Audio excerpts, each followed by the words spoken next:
So now let's talk about the kinetic energy and velocity of alpha particles.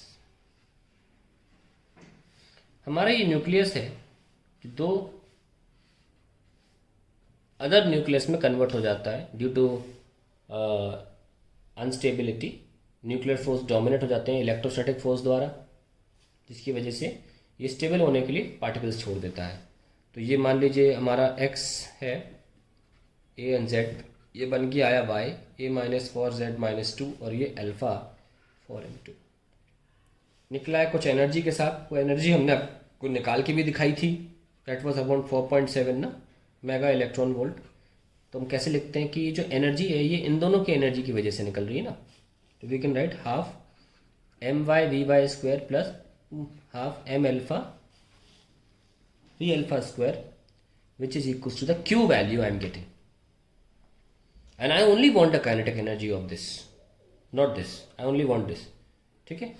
So this is the expression for q value. पहले तो ये लिख लेते हैं. अब आइए, अब अगर हमें अल्फा निकालें तो वी वाई को अल्फा के फॉर्म में लिखना होगा. उसको लिखना कोई बड़ी बात नहीं है. That is simply by momentum conservation. Momentum तो कंजर्व रहता है क्योंकि ऐसे क्वेश्चन तो आपने कोलिजन 11 में भी किए हैं कि रेस्ट पर है, दो पार्टिकल्स निकल जाएंगे. डायरेक्शन ये नहीं है, डायरेक्शन ये और ये होती है. ये तो मैं डायरेक्शन ही दिखाई है, बताया दो पार्टिकल्स निकल रहे हैं. ठीक है. तो ये न्यूक्लियस है, यहाँ जाएगा वाई पार्टिकल, यहाँ अल्फा. जाना ही पड़ेगा डायरेक्शन में, एक दूसरे का अपोजिट होना ही पड़ेगा क्योंकि ये रेस्ट पर था. तो मोमेंटम कंजर्वेशन डायरेक्शन वाइज भी और मैग्नीट्यूड वाइज भी होना ज़रूरी है.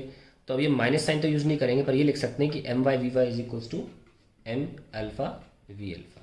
सो we can write vy is equals to m∝ v∝ divide by my. ये लीजिए. Now putting this second equation in first, putting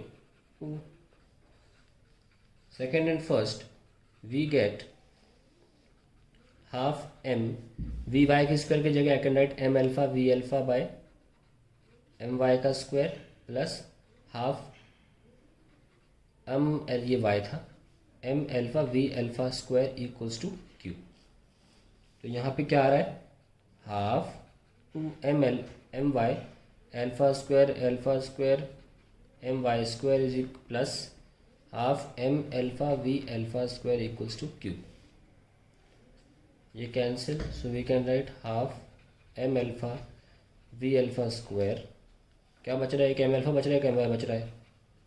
m∝ upon my plus 1 equals to q. This is kinetic energy of alpha particle. निकल आया answer. ठीक है. We can write kinetic energy, यहाँ से continue कर लेते हैं.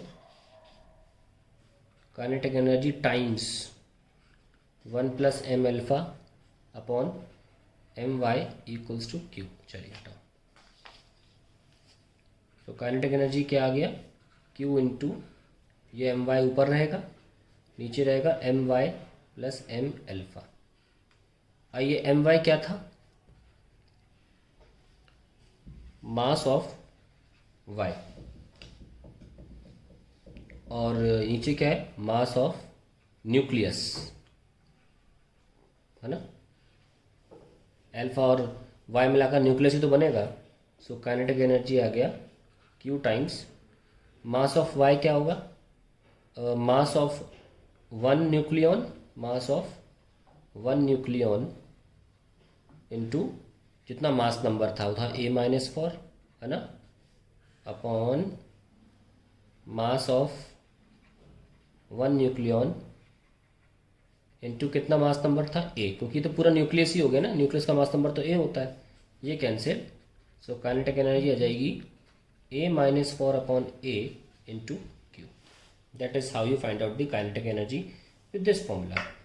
नाउ अगर मान लीजिए आपको कोई एलिमेंट लेना है, जैसे कि एग्जांपल ले लेते हैं रेडॉन 22286 वाला न्यूक्लियस. तो इसमें a की वैल्यू कितनी है, 222 है, और जो q वैल्यू है वो निकल के आती है रेडॉन के केस में 5.587 मेगा इलेक्ट्रॉन वोल्ट. तो आप just for a sake of एक रियलिस्टिक आंसर निकल जाए इसलिए मैं एग्जांपल ले कर रहा हूँ.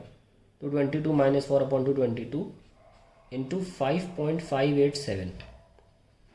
ये सॉल्व होकर निकल के आता है kinetic energy 5.486 mega electron volt. So kinetic energy तो आ गई हमारी।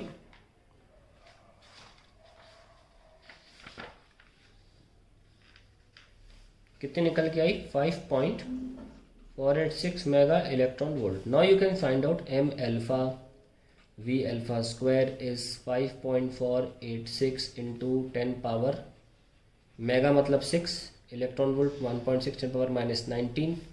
So v alpha square will be it will be 2 into 5.486 10 power minus 13 into 1.6 upon mass of alpha particle that is 4 bar the mass of proton, 4 into 1.67 10 की power -27। ध्यान रखना mass of alpha particle is 4 times the mass of proton होता है।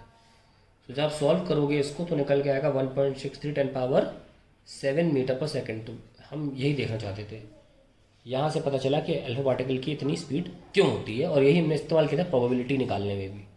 That is the end of alpha particle. और अब इससे ज़्यादा complex जगह पर हम जाने वाले हैं बीटा एमिशन में, इसको समझाना और मुश्किल हो गया था।